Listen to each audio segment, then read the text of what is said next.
अस्सलाम वालेकुम नाजरीन ग्रामी वीडियो में बात करेंगे कि अमेरिका ने पेंटागन में बैठकर ये फैसला किया है कि वो ईरान के साथ निपटने के लिए 10,000 मजीद फौजी खलीज में तैनात करेगा। नाजरीन, हमने आपको पहले भी बताया है कि CIA के कुछ ऑफिसर्स ट्रंप से बगावत कर गए हैं और ट्रंप को ये बार बार चीजें समझाने की कोशिश कर रहे हैं कि ईरान के साथ अगर जंग हुई तो दोनों मुल्कों की इकोनॉमी, दोनों मुल्कों के पीपल, दोनों मुल्कों के लोग सफर करेंगे। लेकिन अमेरिका के सदर डोनाल्ड ट्रंप को इस बात की समझ नहीं आ रही। बहरहाल आज पेंटागन में एक मीटिंग हुई। उस मीटिंग में यह डिसाइड किया गया कि हम खलीज में मजीद 10,000 फौजी भेजेंगे, जिससे ईरान को मजीद प्रेशराइज किया जाएगा, क्योंकि ईरान ने अभी तक अपना तेल का सप्लाई बंद नहीं किया। चाइना और रशिया धड़ाधड़ इनसे तेल खरीदते जा रहे हैं, जिससे ईरान और अमेरिका की कशीदगी में मजीद इजाफा हुआ है। लेकिन साथ ही अमेरिका ने यह कहा है कि हम ईरान के साथ जंग नहीं करना चाहते। दोस्तों, अगर जंग नहीं करना चाहते तो ईरान में आए रोज तमाशा क्यों लगाते हैं, ईरान को घेरे में क्यों लिया हुआ है और मजीद फौजी बेचते हुए जा रहे हैं। नाजरीन, कुछ तो ऐसी वजह है जिसकी वजह से आज फिर पेंटागन ने ऐलान किया है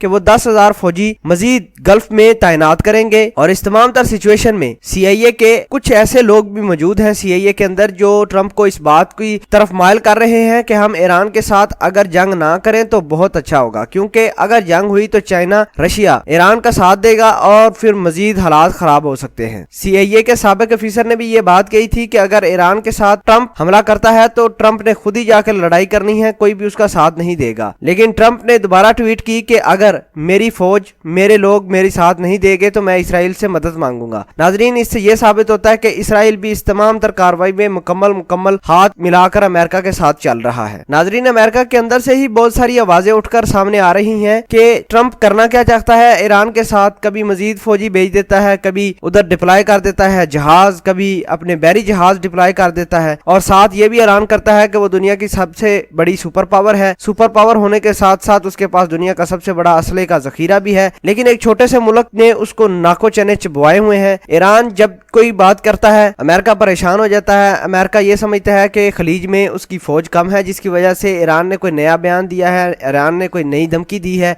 और इस तरह अमेरिका मजीद फौज तैनात करता हुआ जा रहा है गल्फ कंट्रीज में। अमेरिका और ईरान के दरमियान सर्द जंग तो कई साल से जारी है, लेकिन हालात इस कदर खराब होंगे ये किसी को पता नहीं था। दोनों मुल्कों ने इस वक्त जंग के दहाने पर खड़े हैं और अमेरिका ने अपनी मसल्ला अफवाज, जंगी तैयारे और भारी जंगी हथियार खलीज मुमालक पहुंचाना शुरू कर दिए हैं। नाजरीन, पासदाराने इनकलाब के जो भी लोग जब भी कोई बयान देते हैं अमेरिका के अंदर थरथरी मच जाती है। अमेरिका ये समझता है कि उसके मिसाइल सिस्टम जो ईरान या गल्फ कंट्री में तैनात किए हैं, एमुनिशन सिस्टम, वो नाकाफी हैं, इसलिए ये अपना बजट ज्यादा से ज्यादा गल्फ कंट्रीज में लगा रहे हैं, ज्यादा से ज्यादा नुकसान कर रहे हैं। लेकिन अमेरिका की आवाम भी अब ट्रंप की इस पॉलिसियों से तंग आ चुकी है। मुख्तलिफ किस्म के मुजाहरे किए जाते हैं ट्रंप के खिलाफ अगर कोई भी इसने गलत इकदाम उठाता है। नाजरीन, आपके ख्याल के मुताबिक अमेरिका ने जो 10,000 फौज मजीद खलीज में उतारने का फैसला किया है, क्या इससे ईरान और अमेरिका की कशीदगी जंग की तरफ जाएगी? इस वीडियो के बारे में आप क्या कहते हैं? कमेंट सेक्शन में अपना इजहार ख्याल जरूर पोस्ट करना। जज़ाकल्लाह।